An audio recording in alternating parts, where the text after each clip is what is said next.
each one of us, for everything that matters in our life, has like a quitter's day. You can probably lift 10 more pounds than you think. And in the moment, I'm like, girl, no, I can't. What does grit over the long haul look like without breaking yourself? Do you want to grow or do you want to run away? What is your right next step? Welcome to the Live Change Podcast. My name is Josh. Today I got Matt and Joanna here. And guys, I'm fired up for the topic today. I feel like I can run through 5 sheets of drywall right now because we're talking about grit today and how to not quit before, honestly, we should be quitting and before we achieve the goal we set. We all know what that's like.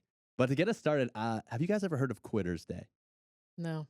Not until you told me about it. Yeah. So Quitter's Day, I love this. So Strava, it's a fitness app, and they did a study, and people log all kind of fitness things, runs, workouts.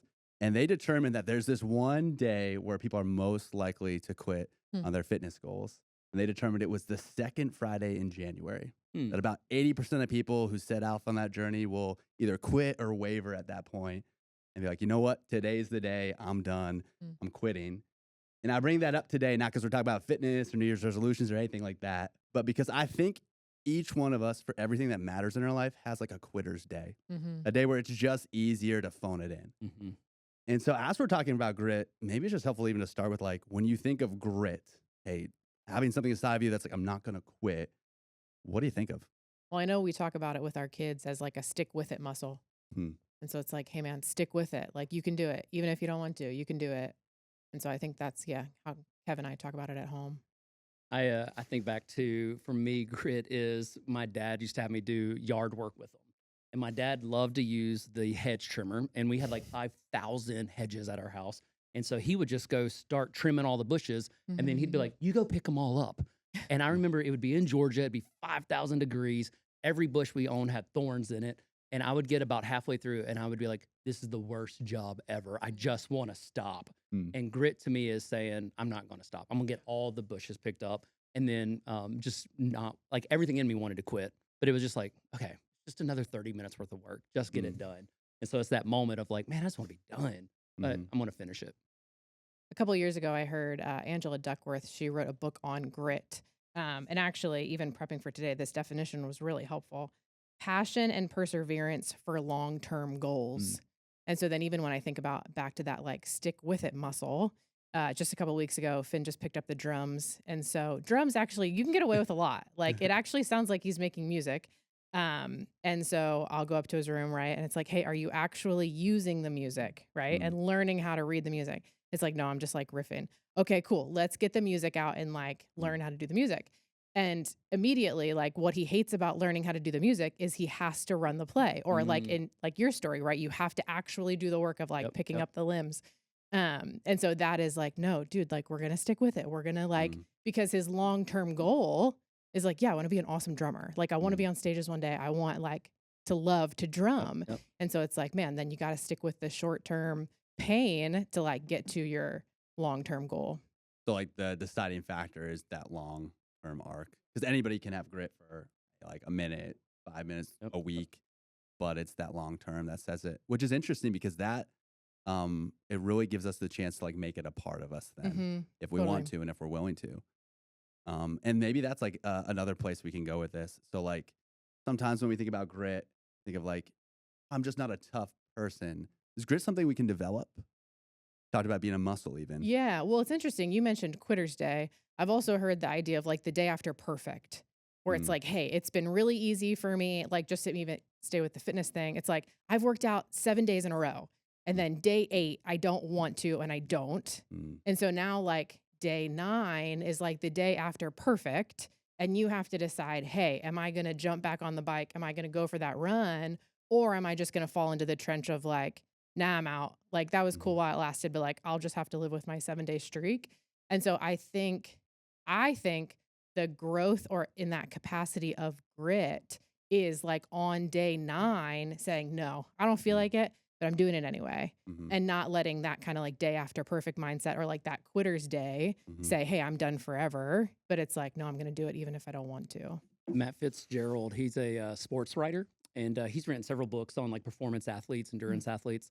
And he did some research on perceived capacity versus real capacity. And just there's overwhelming research that it is our perception of maximum effort, not our actual maximum effort.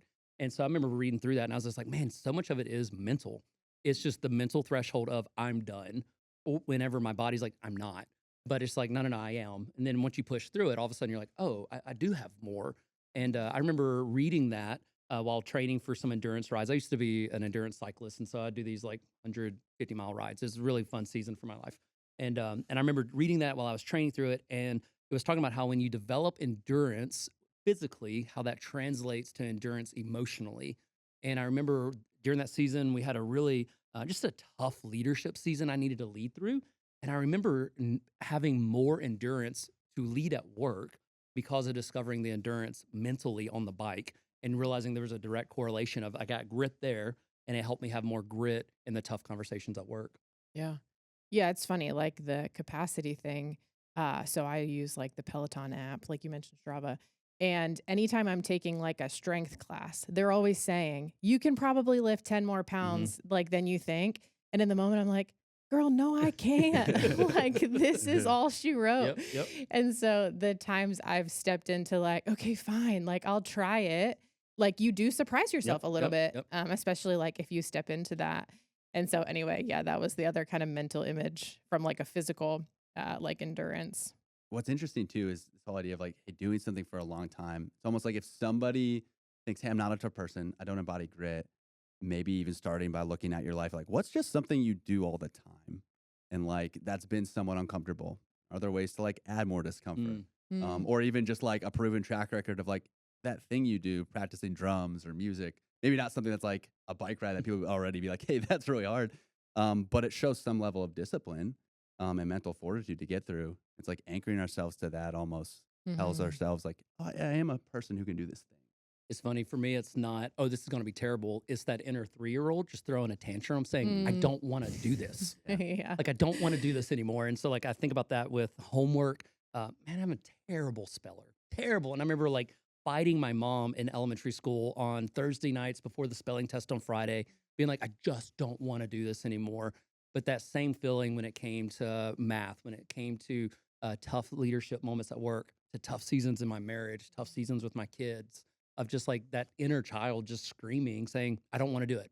And just realizing I got to do it. I just need to step in right now. Like, let's just suck it up, be the man you need to be, and do what you need to do right now.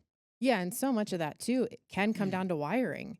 Or like if you're wired like and I mean this is what I see in my kids sometimes. Like I know one of them is wired to be a perfectionist. And so if you're wired like that, it's probably harder and I've seen it be harder for them to step into things that they're just not perfect at, right? And so I do think like man, if you're a people pleaser, like you probably behave or choose to do things in such a way that what would lean more towards that. And so I do think like that wiring uh speaks into maybe how you step into grit or like the obstacles you have to overcome. So like to your point, it might not be, man, that's going to go terrible. It might just be, or I'm not good at it, so I don't want to do it. And so why would I try and fail? And so I think that could be different for different people. I was talking to a friend who is a perfectionist, and she just said, no, I'm good at everything I do. And if I'm not good at it, I don't do it. And I was like, what? And she just was like, yeah, if I'm not going to be great at it, I don't even try it. And so for her, she wouldn't even go there. Whereas when you're talking about being a people pleaser, I have had to intentionally had moments where I'm like, I don't want to have this tough conversation that I know is going to be disappointing to them because I don't want to hurt their feelings, but like I have to do it. Mm. And so, And I think what's cool is you guys are talking about maybe examples people wouldn't automatically go to for grit. I think we oftentimes think it's like the ultra marathon Mm. or it's the big thing that's like, I'm going to post this on Instagram later. It's going to be awesome. But it can be, I'm having uncomfortable conversations all throughout this week. Or even like, I'm going to call my mom today and then my sister tomorrow and like people in my life. It's really just like a response to discomfort over time, yeah, I think is what I'm yeah. really hearing.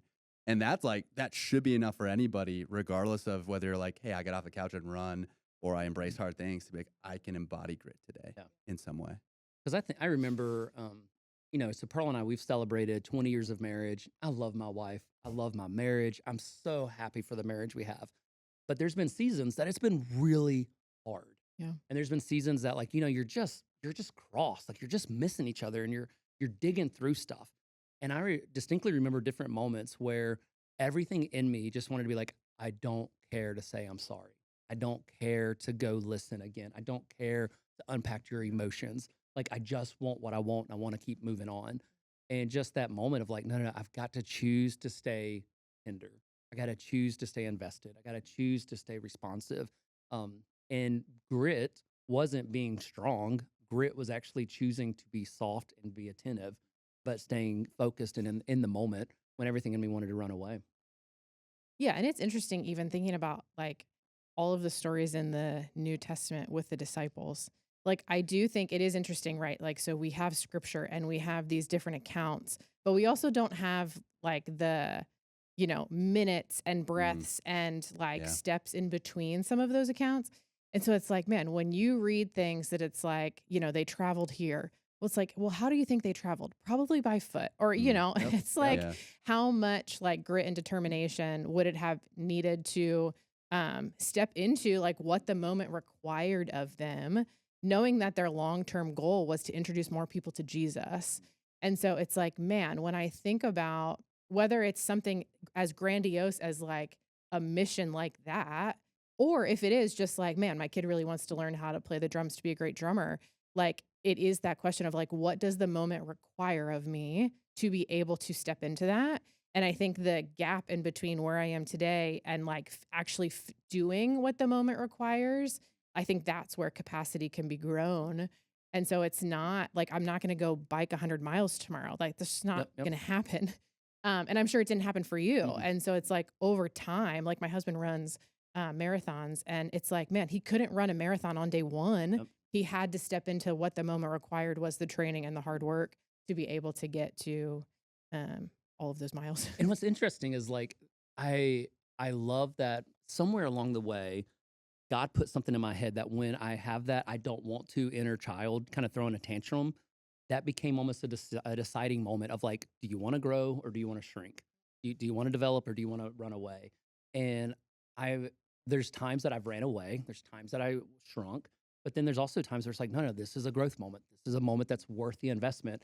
And I want to be a person that when I feel that emotion, that I get curious about it, and then I'd say, okay, let's take that step. Okay, God, you've put this in front of me for a reason. How do I go there?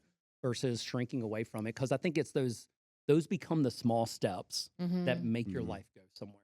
Yeah, Yeah. totally. And I think we can see how it improves our lives. And I love how you talked about, hey, as we look at scripture, we kind of get just the bullet points.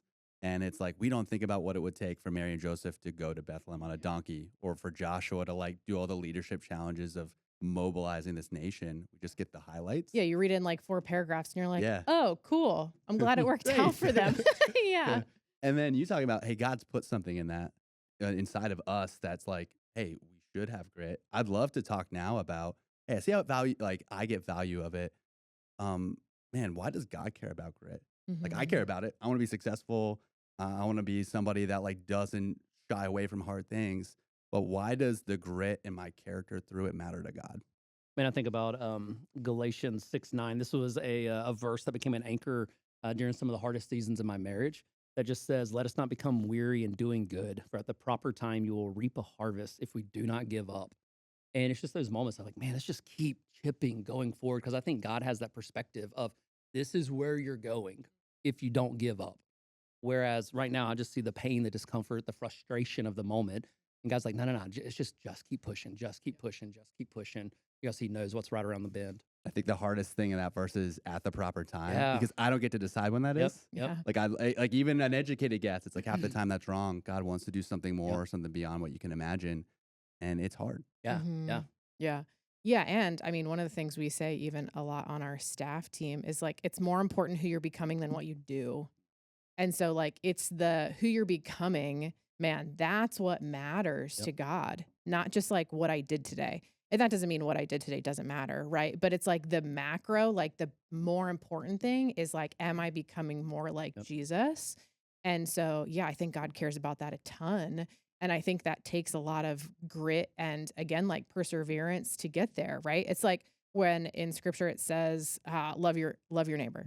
It's like, yeah, you could say that, but that's going to take your whole life figuring out actually how to live that out in the different scenarios that that you encounter from today until, the kind of the end of your what you're working through. And so I think that that is that. And it's like God cares a whole lot more about me becoming more like that, and not getting it perfect along the way, but having the determination to continue to do that.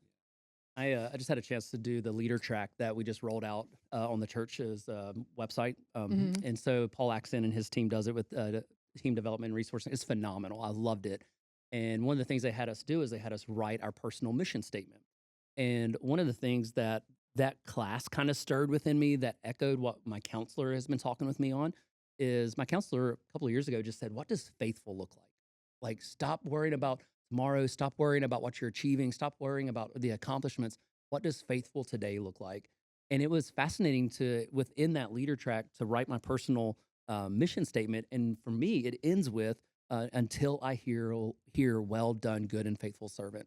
And for me, grit almost becomes this idea of like, what does it take for me to hear God say, well done, good and faithful? Like, that's what I want. I want to be able to get to the end of my life and just hear God say, well done, good and faithful, because I didn't give up.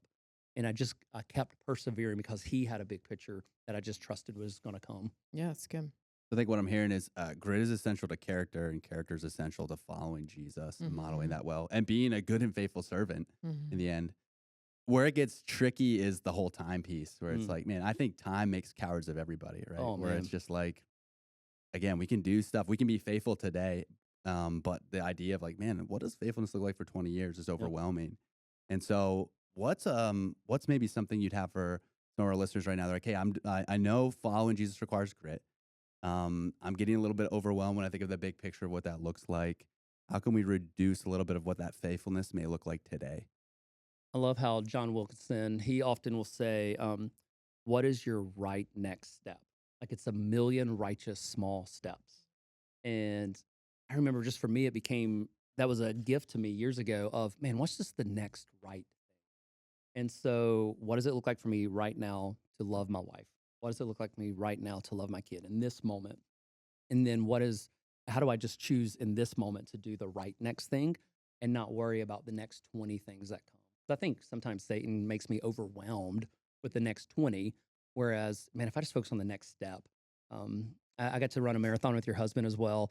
And just part of that training is, man, you can't worry about the next 20 miles. Right. You just got to get through this one. And you can't even worry about this mile. You just need to get through this step. Yep. And then it's just, who do you need around you? What do you need to keep fueling yourself? And then how do you just keep doing this step? Yep. And then eventually this step becomes the final step. Yeah. And I think it's not getting the end goal and the immediate step like backwards. And so like, I even think like on our parenting journey, man, we are in the thick of it right now. With one of our kids in a like very specific season and a thing that they're dealing with. And it's like, I know what I hope for when they're 18 or, whatever, like what the long-term goal is. But I also know I can't worry about that right now because I just need to worry about like the immediate step. And if we do, again, like that building block, right? And just hope like whatever the moment requires of us, that we're showing, the right things that moment needs, that it will equal the long-term hope that like we have for our kids. And so I think that's also a lot easier to imagine, that I also can't wreck it. And so it's like, man, if I keep those things in kind of like the right perspective with the right horizon line, then it's like one step over time. Even if I take a misstep, that's a lot easier to like course correct than like imagine, man, I'm just trying to do the end goal without all of the small steps in between. And so for me, at least, it gives me a little bit of a relief valve that it's like, hey, as long as I keep sticking with it, doesn't mean I'm going to get it perfect. Doesn't mean every step's going to be right. But if I can chart a path towards the long term, then maybe like we'll be okay once we get there. You made me think about this last year at the Global Leadership Summit. They had Tisha Urich. I don't know how to say her last name. She wrote the book Shatterproof, and she was one of my favorite speakers. And what captured me was she introduced the phrase grit gaslighting. And she talked about how sometimes we believe we have to endure no matter what. And if we just keep pushing, we actually can gaslight ourselves into brokenness. And so she said, there comes a breaking point that you don't have enough grit. And so she started saying, so how do you become shatterproof? So she said there are some myths around grit, like resilience is a muscle. Actually, we have a limited amount of resilience. She talked about how if it doesn't kill us, it makes it stronger. Actually, stress can drain our resilience and deplete us. She said, strength never means stopping. Actually, you might need to stop to rest. And so, in light of that research, she said, so what does grit over the long haul look like without breaking yourself? And she said that the three things that are needed to survive is confidence, choice, and connection. And so, one of the things that I've realized is it's easier for me to have grit over the long haul if I put the right people around me who can help me have the confidence to stay in it, who can help me make the right choices, and who can help me stay connected to the bigger picture. And so sometimes you can't do it on your own. And if you think, I just got to like suck it up and bear it, and I got to persevere and like just be stronger, you actually could be setting yourself up for failure. Like, we talked about the hard times in our marriage. Man, I needed someone to come alongside Pearl and I and to say, man, let me give you confidence. It's worth it. Let's help you figure out the choices you need to make. Let's help you stay connected to the bigger picture of why you're working through this. Talk about raising your kids. Like, there's times I need to be in a small group with other parents who are keeping me reminded of what's happening to help me have the right choices, to have the confidence to keep moving. And so there was just a gift to me sitting in that session being like, confidence, choice, and connection is what helps make you shatterproof to stay gritty instead of getting broken. That's I great. love that you mentioned that too, because I think grit has certainly been romanticized in culture, but almost to the sense where it's like more admirable if you do it on your own. And that's not true. If anything, it's wiser to be like, I do have limits and I need to surround myself with people who will help me. What might somebody be missing besides, what you just mentioned, like the confidence choices and like a community that helps you? What might somebody out there be missing if they're like, hey, I want to have grit, but I got it on my own? Mm. Humility. Yeah, that's a great place to start. I mean, not to sound like Yeah. a jerk, but like, Yeah. dude, you can think you got it on your own, but Yeah. anyone who's accomplished anything worth anything had Mhm. people around them. Yeah. Yeah. And if You- you want to go fast, go by yourself. If you Mhm. want to go far, you got to go with others. Yeah. Well, and I am not an expert by any means, but once you get into some of those ultra running or like ultra biking, That's so true. you're also not doing 100 miles on your own. You Yeah. have a crew Yep. Yep. who is actually making sure you have the new tire or the fresh pair of sneakers or the dry pair of socks. And so some of that too, I think like we wear that as a badge of honor, that it's like, Yeah. look what I did. And it's like, oh man, but what did you miss out on that Sure. could have Yep. instead happened in community, or like the capacity you missed out on because you did it on your own, and someone wasn't cheering you on that you could do more. So like even like in that like lifting example, right? Like if the instructor is just letting me stay at, hey, yeah, whatever you did yesterday is probably fine, versus actually, I think you have more in the tank. You should try this today and see what happens. That again, like how much more is that going to get you to the long term versus like shortchanging you and like you just feel good in the moment. Or even like I read this one book about this endurance athlete, and I won't say his name just to honor him because of what I'm about to say about him. But like he talked about these incredible feats that he did on his own. I mean, like ridiculous things that he accomplished on his own. But then he's like, but this marriage failed, and this marriage failed, and this marriage failed, and my kids hate me. And I'm sitting there going, you kind of miss the bigger picture. And so because he did this on his own, this broke. And so sometimes we can think we're achieving on our own, but it becomes myopic and our vision narrows, and we actually miss some other stuff that matters probably more. Sure. Being able to say you ran so many miles or accomplished some task that, and you want people at your graveside one day. Totally. Yeah. Yeah. And honestly, that's been really important for Kevin and I, like in different aspects of our marriage and like our family and how we support one another. Like when he's training, like it's a conversation. Hey, do we have the bandwidth and capacity as a family for me to set out on this journey? Over the last couple of years, I stepped into a new role here at LCBC. The first conversation was, hey, I need to talk to Kevin. Like, does our family have the capacity to continue to step into more or step into a new chapter? And then even like, does that fit into the long-term plan that God has, as a part of his like overarching story? And so, yeah, I mean, don't rob yourself of like bringing other people along in like, man, are we ready to step forward in that? Or, like in a friendship relationship or whatever, like who do you have around you that can be like, hey, like, are you in this with me? Like, do I got what it takes? Like, do you, are you in my corner? And having those people in your corner can really make or break, I think, some of those seasons to where you could find yourself making more of a mess of things, even if you come out on the other side accomplished. Yeah. You'd asked your question earlier about what might be missing, and we joked Mhm. about humility. Mm. But there is something like when you think about 2 Corinthians 12, where it says, "My grace is all you need. My power works best in weakness." Mm. Like there's something about recognizing Mm. like our limitations Yeah. and the need for Jesus to show up. And Mhm. sometimes in my grittiness, I become arrogant and just miss that at the end of the day, I just need Jesus. And no one's Mhm. talking about me in eternity. Mm. And if I want to have anything worth talking about in eternity, I need Jesus. Mhm. And Mhm. so who cares what I accomplish now Mhm. if it doesn't have eternal significance? Yeah. And that only comes when you partner with Jesus. Yeah. Totally. We make the mistake sometime of thinking that just because something's challenging means it's worth it. Mm. And actually, I'd love to maybe kind of to land the plane here, just start thinking about just because something's challenging doesn't mean it's worth it. And so Mm. there's actually stuff in our lives we probably should quit to say yes to something that we don't quit Yeah. on. And so maybe for our listeners today, how do you know when to quit on the right thing? So we talked about this endurance cycling that I've done. It was one of the greatest joys of my life from 2017 up until this year. And, some amazing moments with some great friends. Got to go some really cool places. But this was the first year that I realized to keep doing that, I had to give up time with my kids. And my kids got to an age that when I come home from work, I can't say, "Hey, I'm going to go ride my bike for an hour." Mhm. I need to say, "Hey, dad's home. What do you want to do?" Like, I want to be with you. And I Mhm. realized that the higher value, my son's 13. I've got 5 years with him before he's gone. 4.5 if you count the senioritis that will kick in. My other son's 11, and so it's like I got 7 years with him. And I just remember talking to my buddies that I ride with, and I was like, man, I've got this short window, and what matters most is Mhm. my kids. And so I need to put this training on the side, and I will pick that back up. So I had to quit something that I took a lot of pride in, I found a lot of joy in, because of what matters most. But if you don't know what your priorities are and who matters most, I think you can win the bike race, but lose Yeah. the family.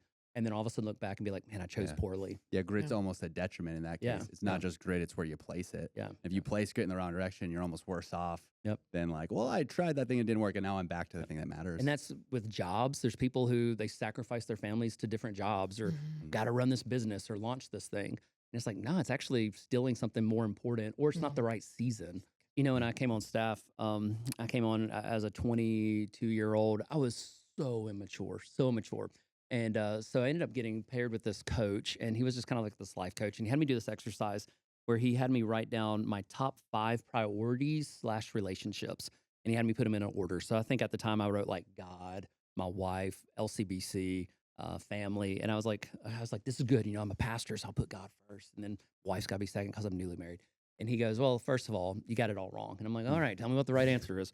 And he said, God is not a category. He's in every category. So he's like, take God off the list.